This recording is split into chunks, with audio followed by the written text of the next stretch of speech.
चुड़ैल का तरबूज रस हैंडपंप। तरबूज ले लो तरबूज, ताजे ताजे तरबूज, रसीले रसीले तरबूज, तरबूज तरबूज। अरे ओ तरबूज वाली, रुक जा जरा, बता तो सही कैसे दे रही है तरबूज। माँ जी 40 रुपए किलो बेच रही हूँ, बताओ कितना तोल दूं? गर्मी में तो तरबूज खाने का मजा ही कुछ और है। चल 2 किलो तरबूज तोल दे। शीतल 2 किलो तरबूज बूढ़ी औरत को देकर बाकी के तरबूज आगे बेचने के लिए निकल जाती है, जिसके बाद आगे जाकर अचानक से उसकी तरबूज की रेडी एक पत्थर से टकरा जाती है, जिसके बाद उसके सभी तरबूज रेडी से नीचे गिर जाते हैं। हे भगवान, एक तो इतनी कड़ी धूप, ऊपर से इतनी गर्मी में ये तरबूज भी रास्ते में ही गिर गए। ऐसा कहकर शीतल अपने खरबूजों को उठाने लगती है, लेकिन तभी अचानक से सड़क पर एक बहुत तेज कार आती है, जिसके बाद शीतल का उस कार से एक छोटा सा एक्सीडेंट हो जाता है। शीतल एक्सीडेंट के दौरान बेहोश होकर वहीं गिर जाती है। शीतल की थोड़ी थोड़ी सी आंखें खुली होती हैं और वो तड़पते हुए कहती है, पानी पानी, कोई मुझे पानी पिला दो, कोई मुझे हैंडपंप से पानी पिला दो। शीतल को अपनी बंद आंखों से सामने एक हैंडपंप दिखाई देता है, जिसके बाद वो रेंग रेंग कर जाने की कोशिश करती है, लेकिन जा नहीं पाती। अरे कोई मेरी मदद करो, मुझे पानी पिला दो, नहीं तो मैं यहीं तड़प तड़प कर मर जाऊंगी। दरअसल एक्सीडेंट के दौरान शीतल के सिर पर चोट लग जाती है, जिसकी वजह से उसके सिर से खून निकलने लगता है। एक तरफ शीतल की रेडी के सभी तरबूज यहाँ से वहां बिखर जाते हैं, तो दूसरी तरफ बेचारी शीतल का एक्सीडेंट हो जाता है, लेकिन वहां से गुजरने वाला कोई भी व्यक्ति उसकी कोई मदद नहीं करता, जिसके बाद वो वहीं तड़प तड़प के मर जाती है। लेकिन मरने के बाद भी शीतल को उसकी आत्मा से मुक्ति नहीं मिलती और वो एक बहुत भयानक चुड़ैल बन जाती है। कितने निर्दयी लोग हैं इस दुनिया में, किसी को भी मेरी प्यास की कोई फिक्र ही नहीं है। आखिरकार मैं तड़प तड़प कर मर ही गई, किसी ने मेरी मदद नहीं की, ऊपर से अब मैं अपने परिवार से भी दूर हो गई हूँ, अब उनका ध्यान कौन रखेगा। तभी चुड़ैल की नजर उसके तरबूज और हैंडपंप पर पड़ती है, जिसके बाद उसको एक आइडिया आता है। अब जबकि मैं चुड़ैल बन चुकी हूँ, तो क्यों ना चुड़ैल होने का कुछ फायदा उठाया जाए और हैंडपंप को एक तरबूज का रस वाला हैंडपंप बनाया जाए। चुड़ैल अपने गिरे हुए तरबूज में से एक तरबूज उठाती है और उसको अपनी शक्तियों के द्वारा हैंडपंप के नीचे भेज देती है, जिसके बाद देखते ही देखते वो तरबूज धरती के नीचे एक बहुत ही बड़े विशाल तरबूज में बदल जाता है और हैंडपंप से कनेक्ट हो जाता है। जैसे ही चुड़ैल उस हैंडपंप को चलाती है, उसके अंदर से तरबूज का जूस निकलने लगता है। मेरी मेहनत रंग लाई, आखिरकार मैंने एक जूस वाले हैंडपंप का आविष्कार कर ही दिया। अब मैं इसके जूस को बेचकर अपने परिवार को पालूंगी और उनकी जरूरत को पूरा करूंगी, लेकिन उसके लिए मुझे अपना रूप बदलना होगा।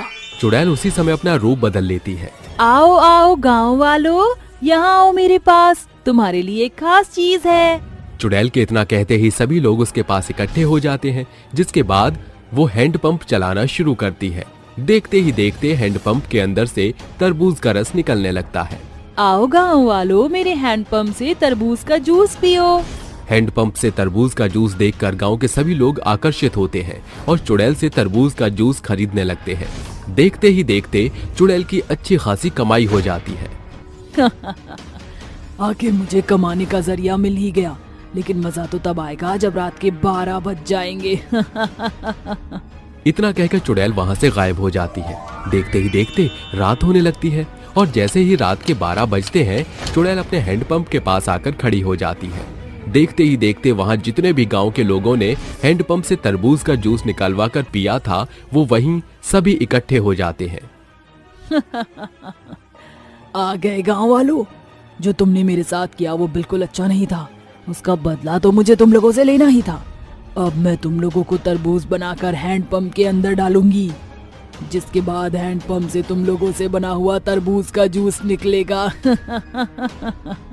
देखते ही देखते चुड़ैल उन सभी लोगों को तरबूज बनाकर हैंडपंप के अंदर डाल देती है। ये सब गांव का एक बिरजू नाम का लड़का पेड़ के पीछे से छुपकर देख लेता है। हे भगवान, बाप रे बाप, ये तो एक बहुत भयानक चुड़ैल है। अगर ये इसी तरह गांव के लोगों को मारती रहेगी तो गांव का कोई भी आदमी नहीं बचेगा। मुझे इसके बारे में गांव वालों को बताना होगा। बिरजू वहां से छुपकर चला जाता है और जैसी सुबह होती है, वो गांव के सभी लोगों को इकट्ठा करता है और उनसे कहता है, अरे गांव वालों, अब क्या बताऊं तुम्हें, कल रात मैंने एक बहुत भयानक चुड़ैल देखी। हमारे गांव में जो हैंडपंप है और उसमें से जो तरबूज का जूस निकलता है वो एक चुड़ैल निकाल रही है। क्या कहा? हैंडपंप से चुड़ैल तरबूज का जूस निकाल रही है? लेकिन वो ऐसा क्यों कर रही है? जैसे ही रात के 12 बजते हैं चुड़ैल हैंडपंप के पास पहुंच जाती है और साथ ही साथ वहां पर वो लोग भी पहुंच जाते हैं जिन्होंने चुड़ैल से तरबूज का जूस लिया था। चुड़ैल उन लोगों को तरबूज बनाकर हैंडपंप के अंदर डाल देती है।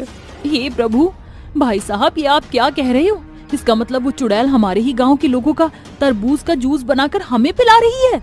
अब हम उस चुड़ैल को इस गांव से कैसे भगाएं? आखिर वो ये सब क्यों कर रही है? उसे भगाने का कोई तो उपाय होगा ही। अब ये तो हमें तांत्रिक बाबा ही बता सकते हैं। चलो सभी उन्हीं के पास चलते हैं। बिरजू की बात मानकर गांव के सभी लोग उसके साथ इकट्ठा होकर तांत्रिक बाबा के पास पहुंच जाते हैं, जिसके बाद तांत्रिक बाबा उन्हें बताते हैं अभी कुछ ही समय पहले एक दुर्घटना के दौरान उस औरत की उस जगह मृत्यु हो गई थी, जिसके बाद उसकी आत्मा यहाँ वहां भटकने लगी। उसे अपने परिवार की चिंता सता रही थी, जिसके बाद उसने अपने परिवार का ख्याल रखने के लिए हैंडपंप को ही एक तरबूज का जूस वाला हैंडपंप बना दिया। अब चुड़ैल गांव के लोगों से अपनी मौत का बदला ले रही है, क्योंकि मरते समय वो सभी से पानी मांग रही थी, लेकिन किसी ने भी उसे पानी नहीं दिया। बाबा, हमें उस चुड़ैल से छुटकारा कैसे मिलेगा? कोई तो उपाय बताओ। तांत्रिक बाबा गांव के सभी लोगों को चुड़ैल को भगाने का उपाय बताने लगते हैं, जिसे सुनकर गांव के सभी लोग ठीक रात के 12 बजने का इंतजार करते हैं। जैसे रात के 12 बजते हैं गांव के सभी लोग हाथों में मशाल लिए हैंडपंप के पास पहुंच जाते हैं। जैसे ही चुड़ैल गांव के लोगों को देखती है, चुड़ैल उनसे कहती है गांव वालों, तुम क्या यहाँ जबरदस्ती मरने आए हो क्या?